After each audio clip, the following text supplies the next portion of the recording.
मी आदरणीय लोटे सर यांना विनंती करतो की त्यांनी आम्हाला मार्गदर्शन करा.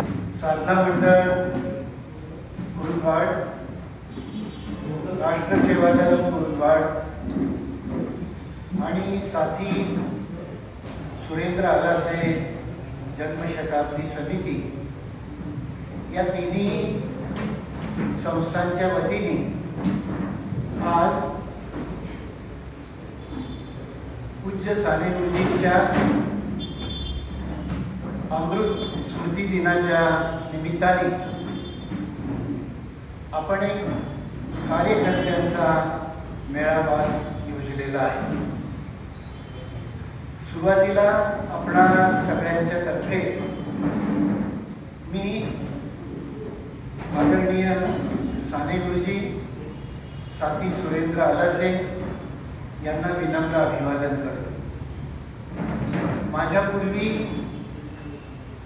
दलित मित्र शंकरराव भोसले,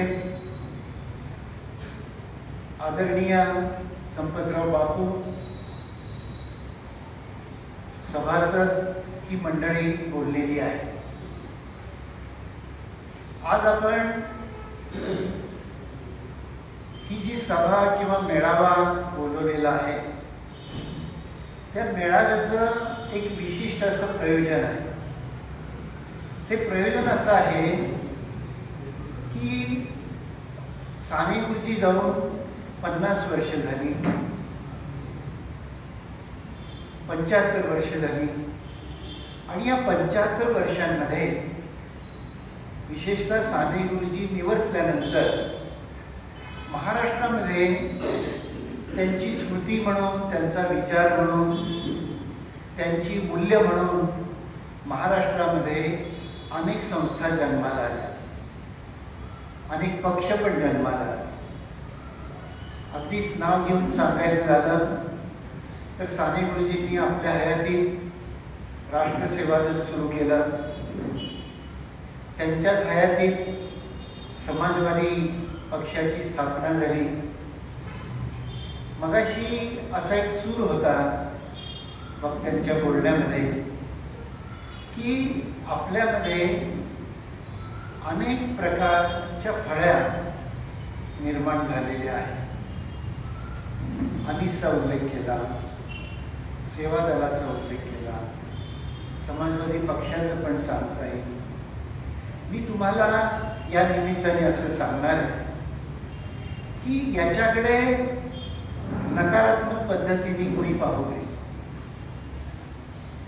अशासाठी पाहू नये की आपल्या सगळ्यांची घडण मूलतः भारतामधल्या समाजाची घडण, म्हणजे मला जर तुम्ही विचाराल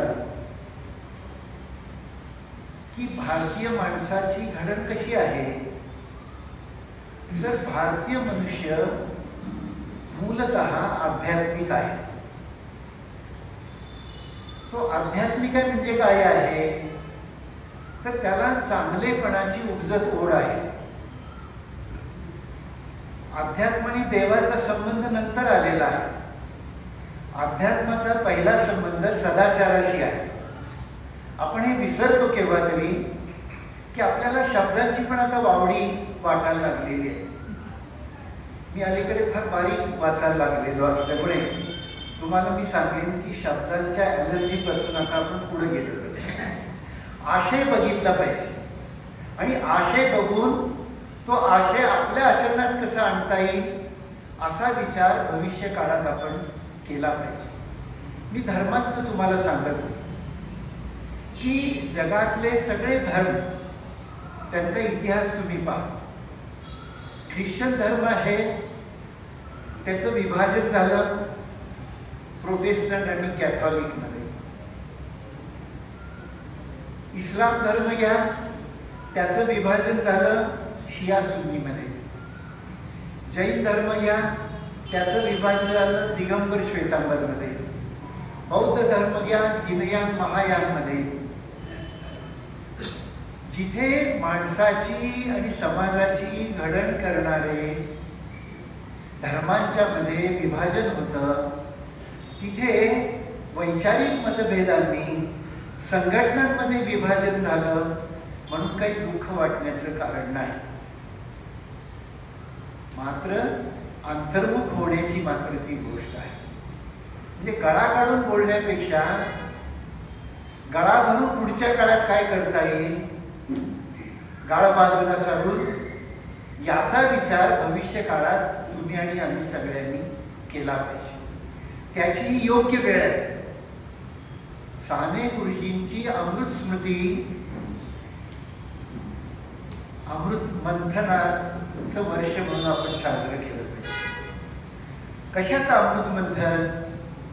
तर गेल्या 75 वर्षांमध्ये आपण काय काय चुका केल्या याचा जरा अंतर्मुख होऊन आपण विचार केला पाहिजे. गेला 75 वर्षाचा भारताचा जो काळ आहे हा माझ्या दृष्टीने अहंकार आणि उन्मादाचा काळ. शब्द चांगले नाहीये, पण तुम्ही जर स्वतःला लावून बघितले, संघटनांना लावून बघितले, पक्षाला लावून बघितले, तर तुमच्या असं लक्षात येईल की भारतातल्या सगळ्या पक्षांचं पानिपत झालेलं आहे. काँग्रेस घ्या, शेकाप घ्या, समाजवादी घ्या, आणि जे पक्ष क्षितिजावर नव्हते त्यांनी गेल्या 75 वर्षांमध्ये स्लो आणि सायलेंट बॅटिंग करून गुंगारा देत आपली सत्ता कधी काढून घेतली ते आपल्याला कळालं. आपण फक्त त्यांना शिव्या देत बसलो. आपला ससा झालेला आहे. कासवानी शर्यत जिंकलेली. आता परत एकदा आपल्या सशाचं कासव झालं पाहिजे. सशाचं कासव होणं म्हणजे स्लोली, स्टडीली, बट कंटिन्युअसली. असं जर आपण वैचारिक प्रवास आजपासून सुरू केला तर मी तुम्हाला असं सांगेन की जगातली कोणतीच धर्मसत्ता जशी अंतिम असत नाही तशी कोणतीही वैचारिक आणि राजकीय सत्ता देखील अंतिम असत नाही. मी तुम्हाला एक छोटं पक्षाचं विचाराचं उदाहरण देतो की पहिल्या महायुद्धानंतर जगामध्ये कम्युनिस्ट पक्ष आहे. साधारण तुम्ही असं पाहाल की 1920 पासून, म्हणजे ज्याला आपण गांधी युग सुरू झालं असं म्हणू स्थूलमानाने, तेव्हापासून 90 सालापर्यंत 20 ते 90 70 वर्ष कम्युनिझमनी जगामध्ये राज्य केलं. ते राज्य करताना त्या काळामध्ये कम्युनिझमला असं वाटायचं की आमच्या सत्तेचा सूर्य मावळणार नाही. आज आपण असं पाहतो की एक रशियाचा अपवाद वगळता कुठेही कम्युनिस्ट पक्षाची सत्ता नाही. भारत स्वतंत्र झाल्यानंतर काँग्रेस पक्षाचं राज्य बहुसंख्य घटक राज्यांच्या मध्ये आलं आणि स्वातंत्र्यापासून जवळजवळ 2009 पर्यंतच्या प्रवासामध्ये तुमच्या असं लक्षात येईल की मधला एक जनता पक्षाचा अपवादाचा काळ सोडा, काँग्रेसनी सतत या भारतावर सत्ता गाजवलेली आहे. एक हाती सत्ता सातत्याने देण्याने आपण काँग्रेसमध्ये एक प्रकारचा अहंकार रुजवला आणि त्या अहंकारापोटी काँग्रेस गाफील राहिला आणि मग वर्तमान सत्ता पक्ष जागा होऊन त्यांनी हळूहळू, म्हणजे पहिले त्यांचे 2 खासदार लोकसभेमध्ये होते, त्याचे आता म्हणजे 400 पार वगैरे काही ते करू शकले नाही, पण 242 पर्यंत त्यांची संख्या तुम्हाला गेलेली दिसते. ही जी परिवर्तन आहे, वैचारिक परिवर्तन, ही अशीच होत नसतात. कोणतंही वैचारिक परिवर्तन अंबाबाईच्या देवळासारखं रात्रीत होत नाही. तुम्हाला वर्षोनवर्ष त्यासाठी विचारपूर्वक समाजाची घडण करायला लागते. आज आपण सगळे जे या ठिकाणी 101 कार्यकर्ते उपस्थित आहोत, मी तुम्हाला अनुभवाने असं सांगेन की आपण इथे जमलेले 100 लोक पण हा देश बदलू शकतो असा आत्मविश्वास पहिल्यांदा आपल्यामध्ये. आत्मविश्वास जोपर्यंत कार्यकर्त्यांच्या मध्ये निर्माण होत नाही तोपर्यंत कोणत्याही संघटनेला फारसा अर्थ असत नाही. सैन्य जसं पोटावर चालतं तशी संघटना ही संघटित शक्तीवर चालते. सेवादल नावाची संघटना, राष्ट्र सेवादल नावाची संघटना साने गुरुजींनी तरुणांना पुढे ठेवून निर्माण केली. पण मी तुम्हाला अनुभवाने असं सांगेन, अभ्यासाने असं सांगेन की साने गुरुजींच्या पुढे सेवादल नावाची संघटना सुरू करण्यापुढे 2 रोल मॉडेल होते. एक होतं, संपतराव बापू मला ठीक करतील, एक काँग्रेस सेवादल होतं आणि दुसरं राष्ट्रीय स्वयंसेवक संघ. या 2 संघटना त्या काळामध्ये अत्यंत प्रभावी संघटना म्हणून कार्यरत होत्या. त्यातली जी काँग्रेस संघटना होती ती प्रकट काम करायची आणि राष्ट्रीय स्वयंसेवक नावाची जी संघटना होती ती भूमिगत कार्य करायची. त्यांचं जे भूमिगत कार्य होतं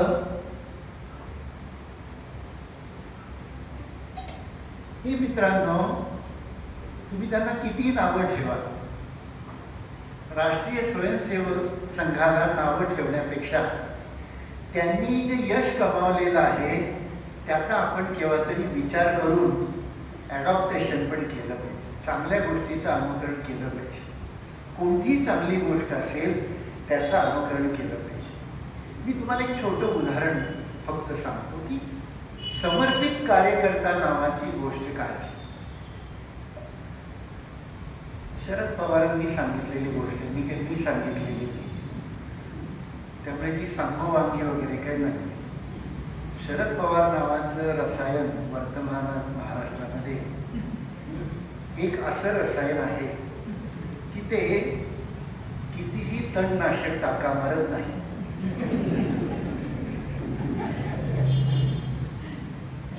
शिकण्यासारखी गोष्ट आहे की काँग्रेसचं गवत कितीही तणनाशक टाकलं तरी मरत का नाही. मोदी एवढे प्रयत्न करतात तरी राहुल गांधी अजून उभे आहेत. ही माझ्या दृष्टीने भविष्यातली आशा किरण आहे. म्हणजे काँग्रेस वगैरे असं पण आता बघायचं नाही. आपण असं बघितलं पाहिजे की प्रतिकूल काळात लोक टिकून राहतात ना, त्यांच्या रसायनाचा अभ्यास आपण केला पाहिजे. त्यांच्या संघटना कौशल्याचा अभ्यास आपण केला पाहिजे. त्यांच्या चिकाटीचा आपण अभ्यास केला पाहिजे. त्यांच्या ट्रिक 20चा आपण अभ्यास केला पाहिजे. ट्रिक 20 आपण हे केव्हा तरी समजून घेतलं पाहिजे. तुम्हाला भारत बदलायचा आहे ना, तो बदलता भारत नावाचा ग्रंथ रचून हा भारत बदलणार नाही मित्रांनो. भारत बदलायचा तर मूलभूत परिवर्तन आपल्या विचार आणि व्यवहारात. आपण गेल्या 75 वर्षांमध्ये मित्रांनो फक्त वैचारिक प्रबोधन करून आयुष्य वाया घालवलं. सेवादल, साधना मंडळ, आंतरभारती, समाजवाद सगळ्यांची नावं घेऊन मी तुम्हाला सांगतो. आपण फक्त वादे वादे जायते तत्वबोधः याच्यावर विश्वास ठेवून एकमेकाचे कपडे काढण्याचे कार्यक्रम करत राहिले, वस्त्रहरणाचे कार्यक्रम करत राहिले, एकमेकाला दोष देत राहिलो. आपण कधी एकमेकाच्या गुणांचा विचारच केला नाही आणि अनुकरण पण केलं.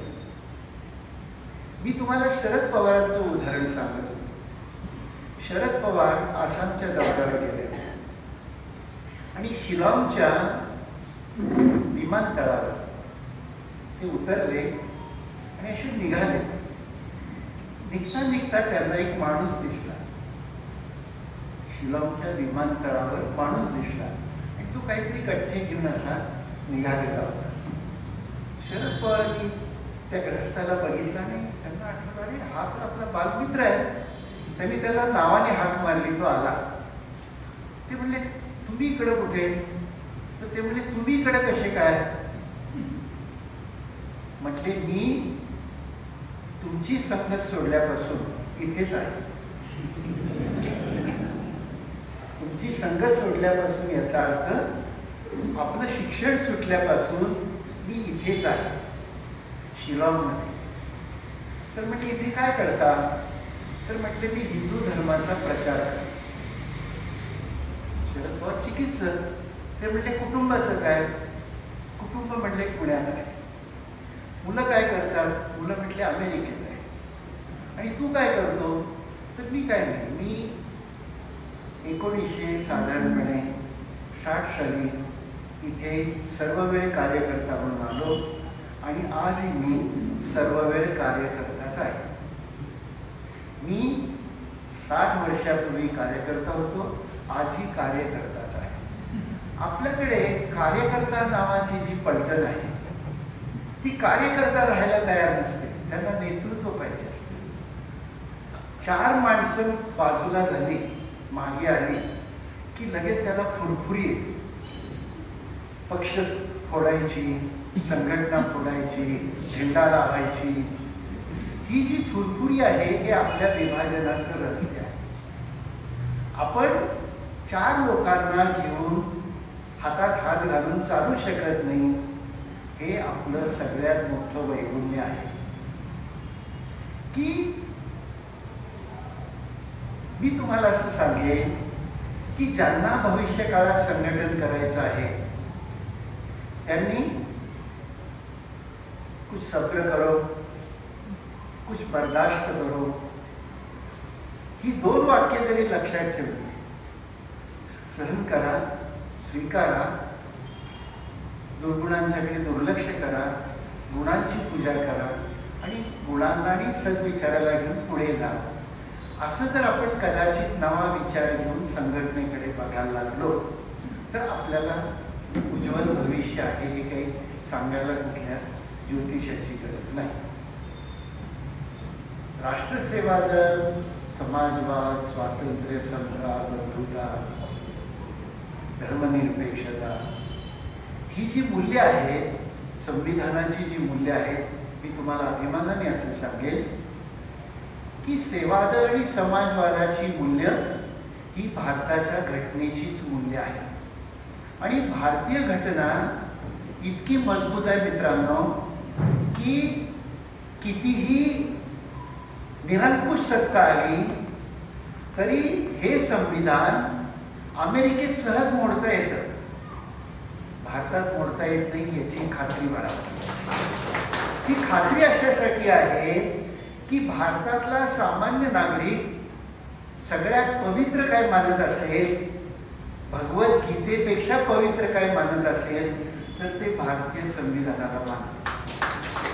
भारतीय संविधान हे सर्वसामान्य भारतीयांचं बलस्थान आहे आणि त्या बलस्थानाने जी मूल्य आपल्याला सांगितलेली आहे ती स्टॅट्युटरी व्हॅल्यूज आहेत. हायकोर्ट त्याच्याकडे दुर्लक्ष करू शकत नाही, सुप्रीम कोर्ट त्याच्याकडे दुर्लक्ष करू शकत नाही, इच्छा असून राष्ट्रपती त्याच्याकडे दुर्लक्ष करू शकत नाही. आपली संघटना ज्या मूल्यांवर उभी आहे त्या मूल्यांच्यावर उभे राहून आपण भविष्य काळात काय करतो याच्यावर आपल्या विचार आणि संघटनांचं भविष्य आहे. हे या निमित्ताने आपण हे जे आत्मचिंतन मेळावा आज बोलवलेला आहे, असं काही नाव वगैरे जाहीर केलेलं नाही, पण त्याचं स्वरूप असंच आहे की हा मेळावा अंतर्मुख होण्यासाठी आहे, दुसऱ्यांना शिव्याशाप देण्यासाठी, धुणी धुण्यासाठी हा मेळावा आपण बोलवलेला नाही. धुणी भरपूर धुऊन झाली, ती वाळून फडकून निघून पण गेली. आता जरा नवा झेंडा लावण्याची गरज आहे. मी तुम्हाला या निमित्ताने, माझ्यापेक्षा राजेंद्र कुंभार अधिक टोकाने नंतर सांगतील, पण मी तुम्हाला असं सांगणार आहे, मी जरा बालगोत मनुष्य आहे, राजेंद्र कुंभार परत सांगतो ना, मी जरा भाऊक मनुष्य आहे, पण मी तुम्हाला असं सांगेन की भावना, स्वामी गुरुजींना लोक असं म्हणायचे की हा हळवा आणि लढवा लेखक. ते हळव्या आणि लढव्या लेखकांनीच 75 वर्षात आपल्याला म्हणू दिलेलं नाही. त्या आडव्या आणि रडव्या लेखकांनी आपल्याला म्हणू दिलं नाही. मी तुम्हाला सांगेन, ताकद हसूमध्ये पण असते आणि अश्रूमध्ये पण असते. त्यामुळे कोणतीही शक्ती, मी तुम्हाला असं सांगेन, खांडेकरांना थोडंफार वाचलेलं आहे, थोडंफार बरंच वाचलेलं आहे. त्यांची नवी 36 पुस्तकच मी तयार केल्यामुळे बारीक खांडेकर मी वाचलेला आहे. तुम्हाला माहित आहे की वि स खांडेकरांनी आपल्या आयुष्यामध्ये 2 गोष्टी आयुष्यभर सातत्याने केलेल्या आहेत. सातत्य नावाची गोष्ट माणसाला मोठं करते, हे मी माझ्या व्यक्तिगत अनुभवातून तुम्हाला सांगतो. आपल्या मूल्यांवर आणि विचारांवर श्रद्धा असेल, तुमच्या मागे कोण आहे विचार करू नका, एकटे चाला, कारवा बनतो याच्यावर विश्वास ठेवा. वि स खांडेकरांनी 30-32च्या मिठाच्या सत्याग्रहाच्या वेळी शिरोड्याला गोवा, कर्नाटक, महाराष्ट्र याचा एक राज्यस्तरीय मिठाचा सत्याग्रह झाला. तेव्हा वि स खांडेकर त्या शाळेत होते, हेडमास्तर. ब्रिटिशांचा काळ होता, हेडमास्तरांच्यावर जादा बंधन होते. त्या काळात ते वैनते नावाचं साप्ताहिक चालवायचे आणि त्यांच्यावर हेडमास्तर असल्यामुळे बंधन होतं की त्यांना त्या मिठाच्या सत्याग्रहात सहभागी होता येत.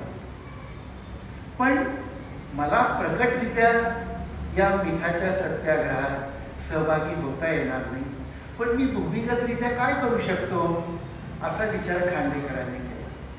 आणि त्यांनी काय केलं तर वैनते साप्ताहिकामध्ये एक बातमीदार म्हणून या सगळ्या लढ्याची वार्तापत्र रोज दर सप्ताहाला लिहून मोठी जनजागृती घडवून आणली. ती इतकी मोठी जनजागृती घडवली होती त्या काळामध्ये वि स खांडेकरांनी. तेव्हा त्यांनी असं लिहिलेलं आहे 32 साली, काय लिहिलेलं आहे की मी जी नोकरी करतो त्या नोकरीमुळे मला जी बंधनं आहेत त्या बंधनांच्या मर्यादेत मला देशासाठी जे काही करता येईल ते मी करण्याचा प्रयत्न करेन. आणि मग त्यांनी पुढे असं लिहिलं एका ठिकाणी की मला त्या काळामध्ये स्वातंत्र्य लढ्यात सहभागी होता आलं नाही, पण मला अभिमान वाटतो की स्वतंत्र भारताच्या स्वराज्य लढ्यात मात्र मला वैचारिक नेतृत्व करता असं. आणि मग ते वि स खांडेकर आपल्या सगळ्या कथा कादंबऱ्यांचे नायक ध्येयवादी घडवतात, गांधीवादी घडवतात, समाजवादी घडवतात.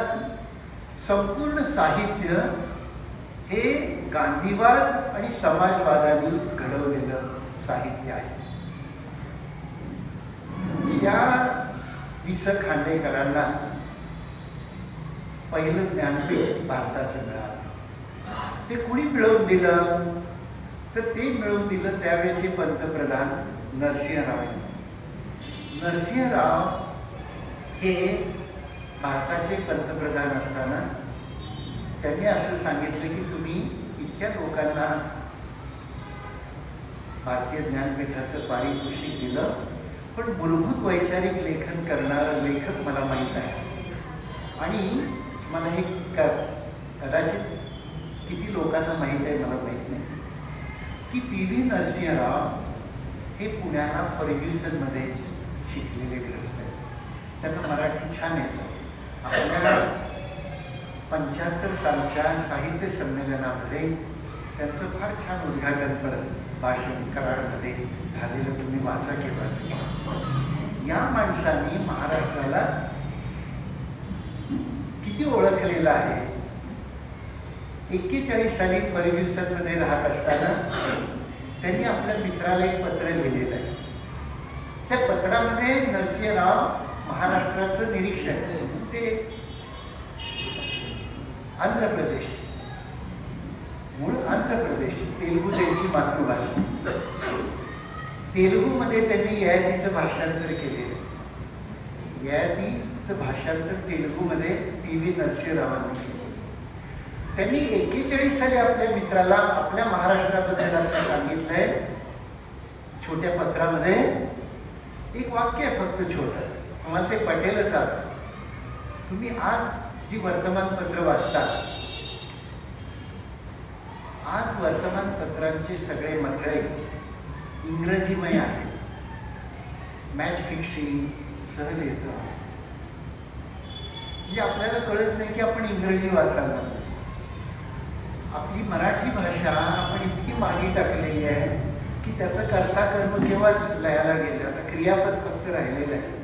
ते असाच आपण इंग्रजीचा प्रचार करायला राहिलो तर ते पण निघून जाईल. माकडाची शेपूट गेली तशी.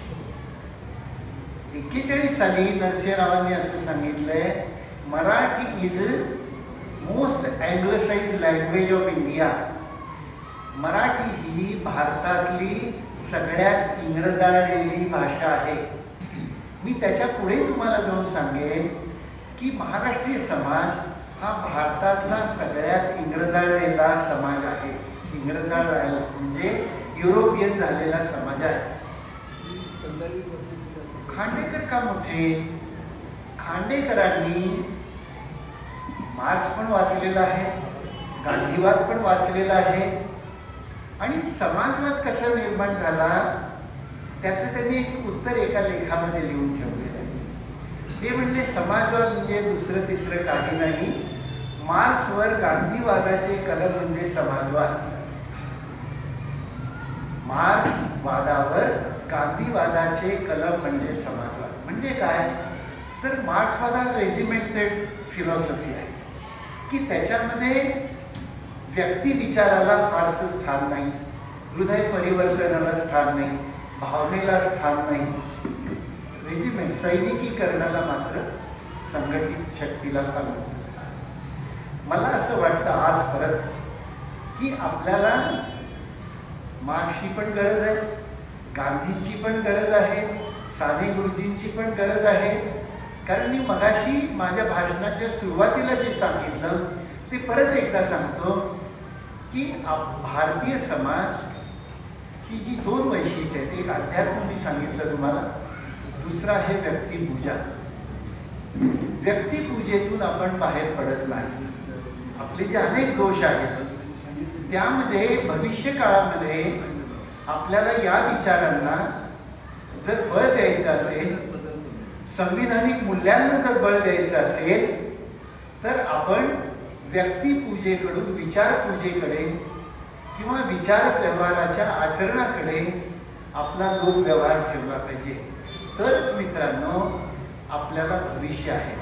असे आपण अनेक मेळावे घेत राहिलो तरी त्याला मित्रांनो काही उतारा नाही, काही परिणाम नाही. इथे अनिल होगाडे इचलकरंजीचे कार्यकर्ते आहेत. गेल्या वर्षी ते माझ्याकडे आलेले होते आणि ते गेल्या वर्षी जी तक्रार करत होते तीच तक्रार वर्षानंतर आज पण ते मला मगाशी करताना दिसले. वर्षभरापूर्वी त्यांची तक्रार काय होती, आणि ती खरं म्हणजे आपली सगळ्यांची सार्वत्रिक तक्रार आहे. ती काही त्यांची तक्रार नाही, हे आयडेंटिकल रोल मॉडेल आहे. इचलकरंजी हे आपलं रोल मॉडेल आहे. म्हणजे कोल्हापूर जिल्ह्यात सेवा दलाचा बालेकिल्ला कुठला असं जर झोपेती कुठल्याही कार्यकर्त्याला विचारलं तर त्याचं उत्तर इचलकरंजी हेच आहे. आजही आहे. माझी जी दुगदुगी राहिलेली आहे ती परत इचलकरंजीतच आहे. ती गडिंग्लजमध्ये नाही आहे, पण तितकी संघटित नाही जितकी ती. मी जर तुम्हाला जिल्ह्याचं थर्मामीटर सांगितलं, ते मित्र आमचे हसायला लागले बघा इचलकरंजी, त्यांना पटलेलंच आहे. मी बोलायच्या आधीच त्यांना पटलेलं आहे. मी तुम्हाला असं सांगणार आहे, गेल्या वर्षी यांना मी असं सांगितलं होतं, तो सुविचार फार दिवस चालला नाही. मी त्यांना असं म्हटलं होतं की इचलकरंजीमध्ये समविचारी संस्था कोणत्या काळात, त्यांनी यादी काढली. मग म्हटलं या सगळ्या लोकांना एकदा एकत्र बोलवा. त्यांनी या करून सगळ्यांना बोलवलं. त्या सभेला इचलकरंजीतील 35 संस्थांचे प्रतिनिधी उपस्थित होते. आणि बरोबर 35 संस्थांनी एकत्र येऊन एक सुविचार मांडलेला होता की महिन्यातून एक व्याख्यान आपण सगळ्यांनी मिळून करायचं आणि आपली जेवढी शक्ती असेल तेवढी शक्तीपणा लावायची. तक्रार अशी होती की आमच्या कार्यक्रमाला कोणी येत नाही, आमच्या मेळाव्याला कोणी येत नाही, आमच्या उपक्रमाला कोणी येत नाही. आणि खरं म्हणजे ती तक्रार व्यापक अशी होती, आमच्या मयताला पण कोणी येत नाही.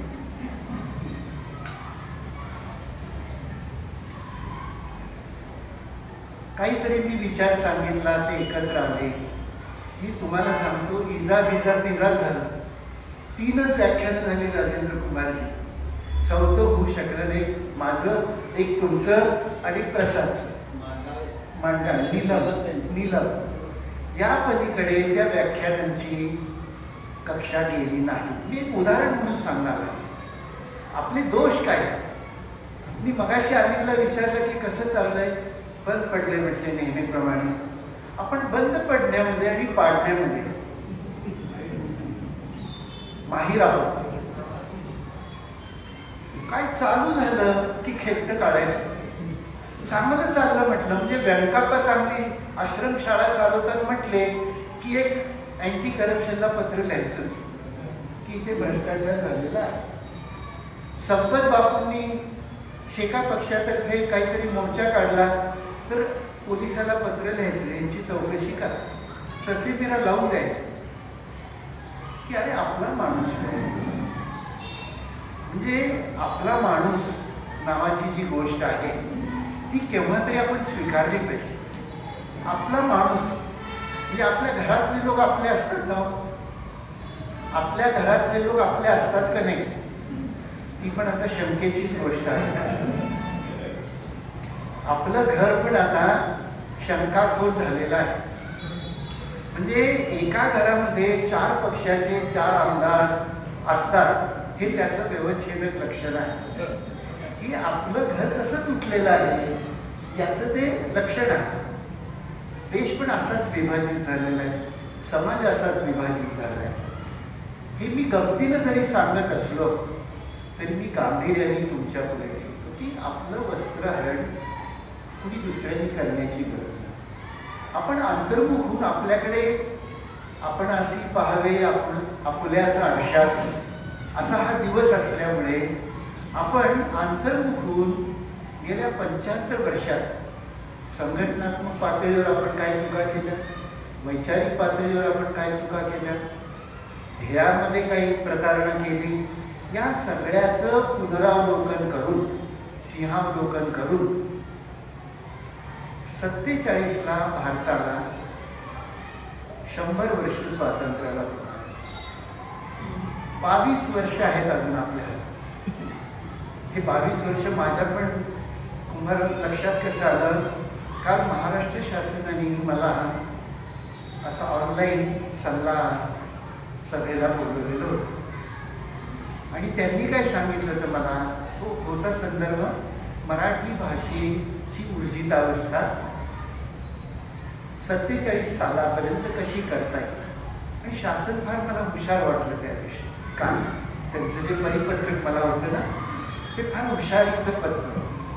त्यांनी मला काय सांगितलं की 2025 पासून 1947 खरं म्हणजे हाच आपला कार्यक्रम असला पाहिजे की ते भाषाचं धोरण ठरवायला लागले. आपण आपल्या समाजाचं धोरण ठरवू की येत्या 22 वर्षात त्यांनी 3 टप्प्यामध्ये भारत बदलायचं ठरवलं. भाषेचं धोरण 3 टप्प्यामध्ये अंमलात आणायचं. पहिला टप्पा आहे 4 वर्षांचा 1925 ते 1924, 1925 ते 1929 4 वर्षाचा. त्याला त्यांनी नाव दिलंय लघु टप्प्याचा कार्यक्रम. लघु टप्प्याचा कार्यक्रम 1929 ते 1935 मध्यम टप्प्याचा कार्यक्रम 6 वर्षाचा. आणि 1935 ते 2047 12 वर्षाचा दीर्घ पल्ल्याचा कार्यक्रम. मी महाराष्ट्र शासनाला काल असं म्हटलं की लघु टप्प्यामध्ये राज्य पातळीवरची ध्येय ठरवा आणि अंमलबजावणी करा. मध्यम टप्प्यामध्ये राष्ट्रीय नियोजन करा आणि त्याची अंमलबजावणी करा. आणि दीर्घ पल्ल्यामध्ये आंतरराष्ट्रीय नियोजन करा आणि त्याची अंमलबजावणी करा. आपल्या संघटना विचाराच्या बळकटीचा पण हा भविष्य काळातला कृती कार्यक्रम असू शकतो की लघु पल्ल्यात 29 पर्यंत आपल्याला काय करता येईल याचा विचार करा. 29 ते 35 काय करता येईल असा विचार करा. आणि 35 ते 47 म्हणजे परत साने गुरुजींच्या स्मृती शताब्दीच्याकडे आपण जाऊ, तेव्हा काय करता येईल असा तुम्ही विचार करा. म्हणजे साधारणपणे येती 22 वर्ष जी आपल्याला मिळतील त्या 22 वर्षात किंवा त्याच्या पुढच्या 3 वर्षात असं आपण म्हणू की जशी देशाची स्वातंत्र्याची शताब्दी आपण साजरी करू तशी साने गुरुजींची पण स्मृती शताब्दी आपण 50ला साजरी करू. या 22-25 वर्षांमध्ये आपल्या संघटनेला काय करता येईल याचा या सभेने, या मेळाव्याने गंभीरपणे विचार करावा. फक्त जाता एक छोटी सूचना सांगतो, फार मोठी ध्येय ठेवू नका. साधना मंडळासारखं छोटं ध्येय ठेवा, पण ते पूर्ण करा आणि ते सातत्य ठेवा, एवढं सांगतो आणि माझं